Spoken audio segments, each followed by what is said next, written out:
Fernando, isso aqui é muito importante. Vamos conversar um pouquinho sobre isso?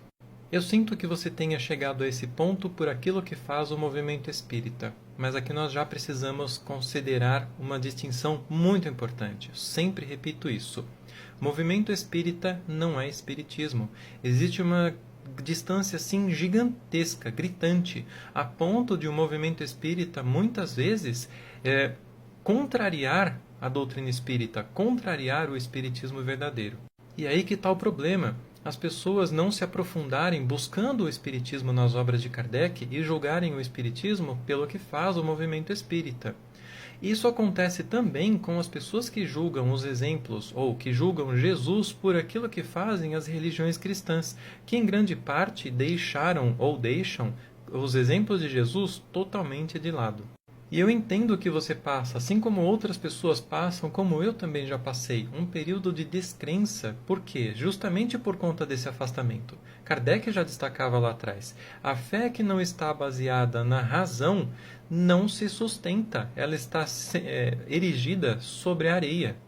Então, sim, dentro do movimento espírita existe um total afastamento, em grande parte, daquilo que é racional, da ciência espírita, de tudo aquilo que Kardec demonstrou lá atrás por um estudo grande, por uma coisa que não saiu da cabeça dele, não saiu de opiniões isoladas, um estudo, uma metodologia muito clara, muito racional, muito sensata.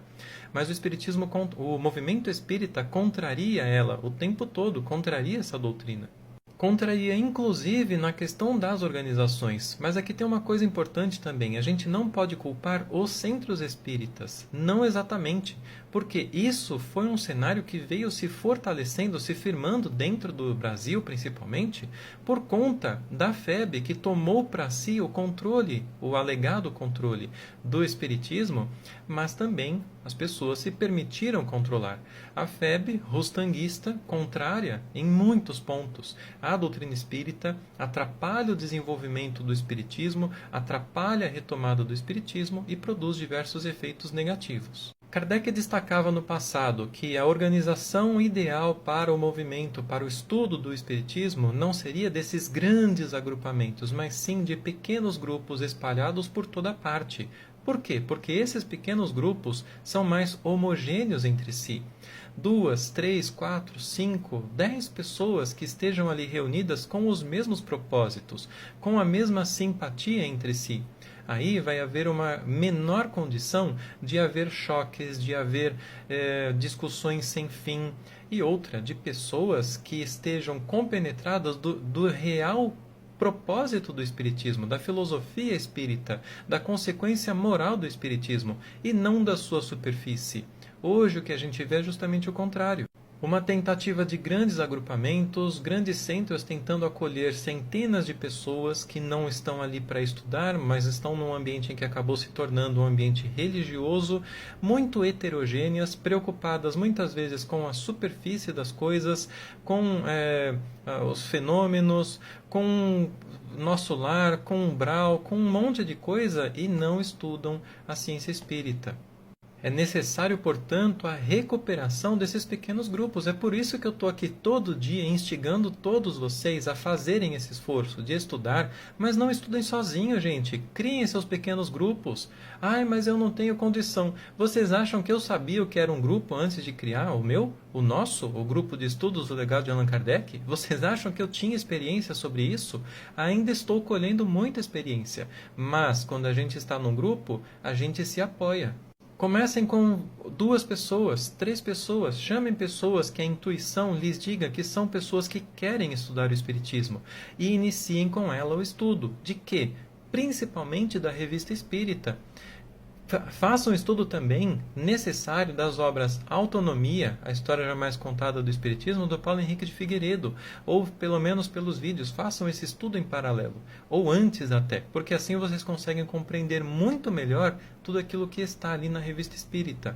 Mas veja, a Revista Espírita de 1858 a 1869 é indispensável para entender, conhecer efetivamente o que é a ciência espírita e a sua formação. Agora, Fernando, pense com carinho em tudo isso, se você quiser, e pense o seguinte também. Será que não faltou um pouquinho mais de empenho? Eu digo isso porque eu passei por essa descrença, já falei isso. Mas a gente precisa estar com o nosso pensamento firme no lugar e é muito fácil a gente simplesmente abandonar as coisas, deixar as coisas de lado. No momento em que eu estava mais descrente, eu pedi ajuda a quem? Ao espírito da minha avó, que já havia falecido. Pedi ajuda, falei, minha avó, me ajuda, eu não sei mais onde buscar. Não sei mais o que fazer, eu estava desesperado. E não foi por acaso que, a partir daí, começaram a aparecer coisas na minha frente de estudos importantíssimos que me levaram a esse conhecimento, a esse estado em que eu estou hoje, que eu não conheço tudo, estou conhecendo, estou aprendendo, é claro, mas que me dá uma condição de fé inabalável sobre o Espiritismo verdadeiro. Repito, fé inabalável. A minha fé hoje não se abala 1 milímetro, 1/100º de milímetro sobre o que é de verdade o Espiritismo e sobre a sua formação. E mais, sobre como tudo isso afeta muito positivamente a minha vida e a vida das pessoas ao meu redor. Pensem nisso com muito carinho e se vocês quiserem conhecer a nossa iniciativa, entrem no link da minha bio, site do Grupo de Estudos do Legado de Allan Kardec, ou pesquisem no Google. Vejam lá o nosso site, vejam os nossos artigos. Se quiserem entrar em contato, vai lá na guia Contato e entre em contato. Estamos disponíveis para acolher quem quer que tenha boa vontade de estudar, de conhecer o Espiritismo verdadeiro.